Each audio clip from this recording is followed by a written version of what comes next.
Back then it was, you're gonna marry this one because it helps our family continue for ages. I think men can be as good as women at home. I don't think so. I don't think so either. It is new. We're like an experiment. Who are you as a human being? We're a group of friends united by a common purpose to create happy, stable, valuable women around the world. Because if it happened to us, it probably happened to you too. Do women really need a man to secure their future? What do you guys think? No. Okay. But they make it better. Well, what do we mean by future? Tomorrow, the next day, the next month, the next year, like literally your future.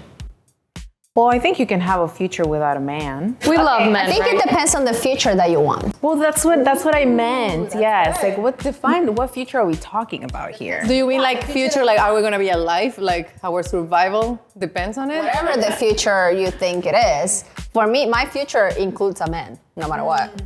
So if you asked the women in the 1800s, do you need a man to secure your future? It should be like, yes. Because it's not that long ago where you actually you had to get married and your family wanted you to find a good husband that could give you land to live, not to own, because you couldn't own land, and then to give your husband children. Do you guys think that what was happening back then affects women today in the confusion, decisions? I think it's still an economic and social contract today. And I still think in some places they still arrange marriages. Culturally. We cannot say that it's completely different because guess what? My husband's taxes are better because we're married. That's still a legal contract. Yeah.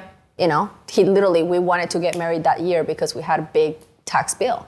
We have come a long way from that, but did it affect it? 1,000,000%. You know, I feel like there's a lot of confusion and there's more education that needs to be put into that topic so it doesn't become like a fight, because we're not in a fight. We're a team, right? But it has become a fight. Yeah. Because you brought up the arranged marriage, I would like to say that I'm not against to it because statistically it works way better than other cultures because you are sure, your family is sure that you're gonna get with a man that has certain characteristics that is going to secure your future. Yeah. And same with the family of the guy, right? And it's the oldest way of doing it. This that we're doing now in the US and Latin America and other countries is new. It is new. We're like an experiment. Yeah. And we see that the divorce rates are really high in this era than it was back then. So I think that's where the confusion comes because this is new to all of us as a species. Great point. Bravo. Yeah. You caught me off guard on that one. I was like, what? I also do appreciate the times where the man was courting you. Bridgerton. Of course. What year is that? 1820s, I think. Okay, because when I compare that one to, I'm watching House of Dragons and Game of Me Thrones. too. Really? And that's like a while back. AD something, like 20. Like that's way back. But they still did the arranged marriage. Arranged marriages. It's when dragons were still a thing. Yeah, they were not extinct. That's way If the back. man gifted you a dragon, that's it. That's the ring. That was my the God, done. of course. Way better than a ring. Okay. Back then there was no ring, right? Back then it was, you're gonna marry this one because it helps our family continue for ages, right? And the man was the one who provided. The woman was just there to have babies. That's it. And to look pretty and to say exactly what he wanted to say. I think that in some way, this is what messes up with the man's ego today because they feel like they have to be that king at all times. And now that we want to be the king queen, I love problem. We want to be the king queen. Like sometimes the woman can be the money bearer for the household. And that affects men's ego sometimes. It's humiliating for them sometimes. It is. Yep. So I think that we still have a long way to go in our mindset because it doesn't have to be the king and the queen and only he provides. It could still be the king and the queen, but we both provide. What I was going to say about like courting, you know, when he had that responsibility to either make you fall in love with him or just do, you know, the legal document for you to get married. Time has all these things and all these traditions, but who are you as a human being? Exactly. What do you want? Because if you're a guy that is confident, respects, admires, protects women and children, you're going to allow your wife to be her. Yeah. Right? And if she wants to work, then I'm of the idea that if you have a dual income, because that's also something that came later on, the dual income, after the Great Depression, after the economy went down, what happened? Men were at war. Exactly. So women needed to work. And then what happened? Men came back and it was like, oh, go back to the traditional roles. But women had a taste of productivity in a different way. And we killed it, by the way. And we killed it. Do you want to say something about that? I just love that era. For me, the fact that we were able to be in factories and in production and we were handling it all. The household, the kids that were left here, the work, the money, like we literally sustained countries. To me, it's like the proudest moment in history that we were able to do that. So good job to all those women that did that for us. And then, like you said, then later on, they're like, okay, we're back, right? I actually do not think that's a bad thing. I was gonna say we agree with that. I think because to sustain that lifestyle for those women, it would have, which we see it today, it results into broken families, children that they don't even know if they are human or cats. It really results into that because you have the woman, that magical creature that creates that love for the children, security, caring, compassion. It's gone all day working. And here's the thing, we're still able to do that. We're still women. We're still the same people that can work and can do this and can do that, and can have children, can like 1,000,000%. My thing in all of this in couples is the exchange. This is for me the biggest thing because I know couples that the man is staying at home taking care of the kids and the woman is actually working and making more money than the guys. I know those couples and they're super successful. And I know the opposite too, right? But it's like, what are you giving in the relationship? What are you giving? Like, I was producing at a job and bringing money into my household. I'm not anymore. But still producing, I'm still working, I'm still doing things for the house. If you're a woman that's working, good for you, right? If you're a man that's providing, good for you. Every couple looks different. We actually just posted a quote that says, everybody's story is different, celebrate yours. Whatever you're doing is good as long as you're exchanging equally with your partner. In the 2000s, the focus on individual fulfillment and personal happiness grows. And I think that's where us women, we went, in my humble opinion, we went wrong. I need to be happy. It's about me and me. And it's like, girl, you were already like the most amazing creature on earth. You did not have to go there. I think the beauty of now is that you can choose. Yeah. And I think that's all that we ever wanted. Yeah. Like you can choose whether you want to be with a man who's going to provide for you, or you can choose whether you want to be in a relationship where you work and you have your career, your profession, and your kids. Like you're able to choose. For a time, maybe that time, it was not well seen if a girl did want to stay home. It was seen as a weak person. Men are controlling you. You're worthless because you're not going out, working, and being an entrepreneur, which also hurt a lot of women. Because then they feel guilty if they stay home with the kids. Because they think other women are thinking like, you're worthless. And there are some women that are really good in the household. And there are some women who are not. And same thing with men. There's some men that are good in certain jobs and not good at... But you know, the thing is, you can't say there's some men that are good at home, which I'm sure there are, but very few. Because I think women we have this innate thing in us as far as like caring and taking care in the home and creating... I don't think so. I think men can be, I think men can be as good as women at home. I don't think so. I don't think so either. Like, for example, my husband does the craziest things and I'm like, oh my God, why? Why are you doing that? And then I'm like, I get mad and then like, he doesn't do it on purpose. He really doesn't know. Exactly. That's what I'm saying. So I think they can be as good as women at home if they have the information on how to do it. Like it's also practice. Like I truly believe being good at home is not an innate thing. I think it's a learned thing. You're not born when you're a little kid already knowing how to cook or clean or do laundry. But there are things that you have innately to you. Yeah. Like my mom didn't teach me any of the things that I know right now. Because luckily how did you see it? Like you saw it from somebody else? You practiced it. But it came very innate from me. Like, okay, I know that if the toilet paper is over, I'm gonna change it.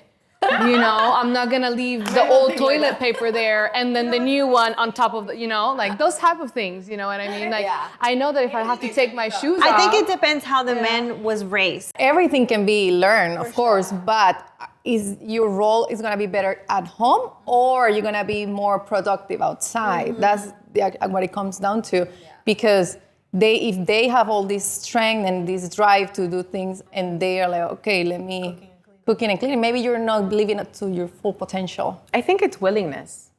Because we are women, we know that it's going to lead that way, so we're more willing to learn, be, do, and everything in the household, and that's why we can pick it up like this. Because I feel like if a man is willing, he will be, do everything just as quick as we will. Yeah. Maybe Earth is like this, and in another planet, it's literally backwards. You know what I mean? Like, I mean, I totally see. I know, men have babies. Like, I totally see that possible. I do think with children, I do think that's different. Yes, me too. With children. Because as mothers. But that's what I mean by the home. And I was including children. That's why I was like, there are things that my husband does that he doesn't know, like what to do in the house. And I'm just like, even if I've never done it before, I'm just innately, I'm like, no, let me handle it for you. And I like it in some way, because what I like about masculine men is that they're very stable. They're very, very stable. Like, they don't freak out. Like, Omar does not freak out.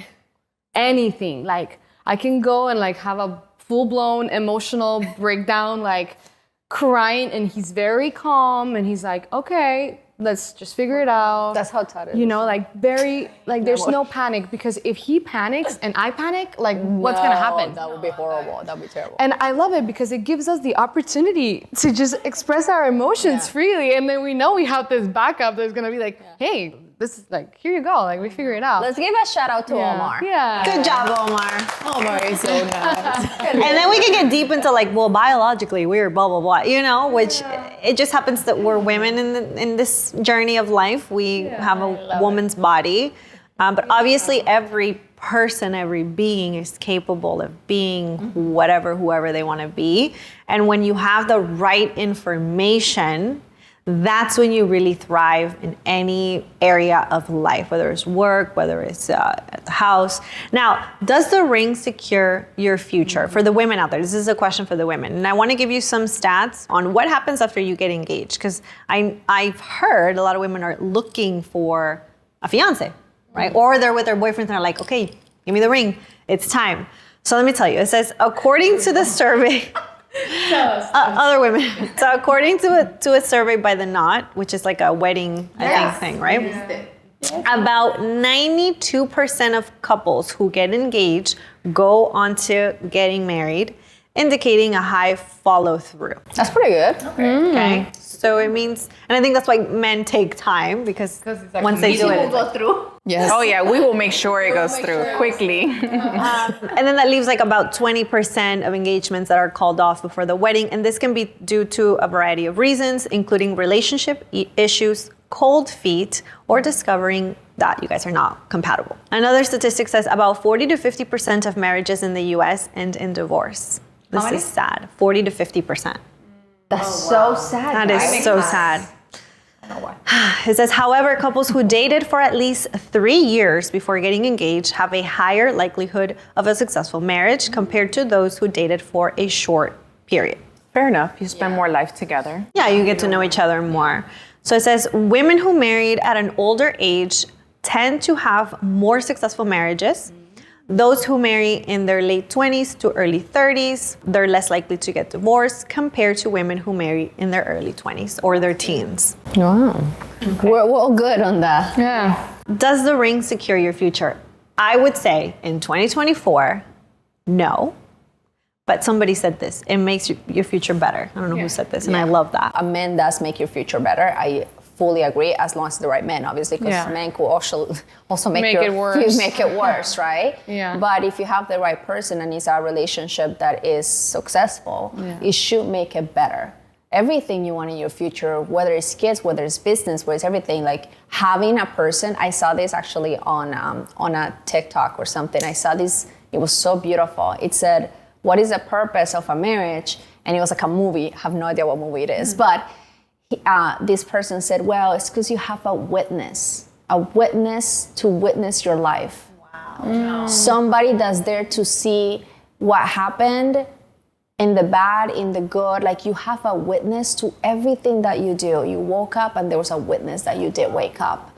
And I was like, this is it. So having a man and getting a ring, to me, is very important. It's part of your livelihood. Do you need it? No. Is it gonna be better?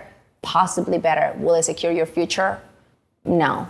Because if this person, God forbid, something happens to this person, then what do you do? Yeah. You know? What do you girls think, the two of you?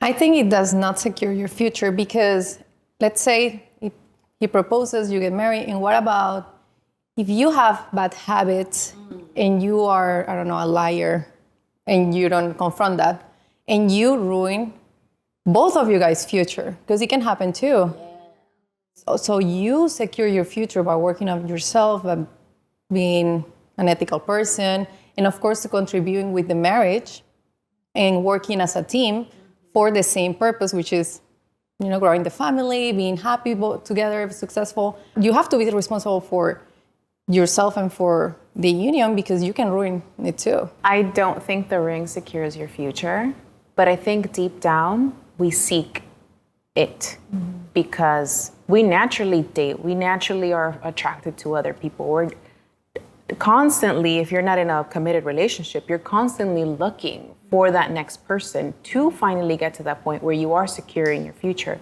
But if you don't secure it for yourself first, spiritually, mentally, physically, and all that, there is nobody, no matter how great, that's gonna come and help you make your future better. Lately. It starts with you. I agree with that because I waited a long time, like 6 years. And for a moment I was like, I deserve this commitment and I deserve this person to be sure that he wants to be with me. If you're not, then I'm gonna have to go change my whole life and just create a new one. But I was very willing and very responsible for my life. And then I also kept studying, learning. My abilities never stopped. So I could have the confidence to tell him like, I deserve this. This is what I'm feeling. And you have to make a decision because I need to know whether I'm gonna create my future with you and I'm gonna build it with you, or I have to recreate it somewhere else, That's a confident, stable woman would do that. Okay, I can see my future. I can see that I can create a future with someone else and I'm going to be okay. My future is going to be okay. Or I'm going to be like, hey, I want you in my future. You need to make a decision. And there's a course called Self-Confidence. There's also another one, Formulas for Living and How to Achieve Your Goals, that I would highly recommend if you are seeking for someone to secure your future. Because this idea of like having a husband and all that, it's beautiful. Like I love it. I highly recommend it. My life is the best. It's the best. My life is a lot better because I chose the right partner and we are in that exchange. He does this, I do this. However, again, if anything happens to him or I don't know, loses his job or whatever, like I know that I am going to be okay, which makes me more of an asset to my husband because then we're going to be okay. And he also knows with or without me, not in a crazy way, he's also going to be okay. And I credit a lot of books that I've read, a lot of courses that I've taken to get to a point where I'm like, I'm going to be okay in my future for a very long time, no matter what, no matter who. Recently, in one of the courses I'm doing, I learned that, at least this is true for me, in order to have something and really have it, you cannot be afraid of losing it, or you need to know you're gonna be okay without it. That's the only way to keep something. Wow, that's so beautiful. Thank you for sharing that. Amazing. Well, guys, thank you for joining us today. We are the Real Women Show. We bring you realness and show. If you guys are interested in learning more about these courses, make sure you check out the links down below. And as always, please like, comment, share, and subscribe. See you on the next one.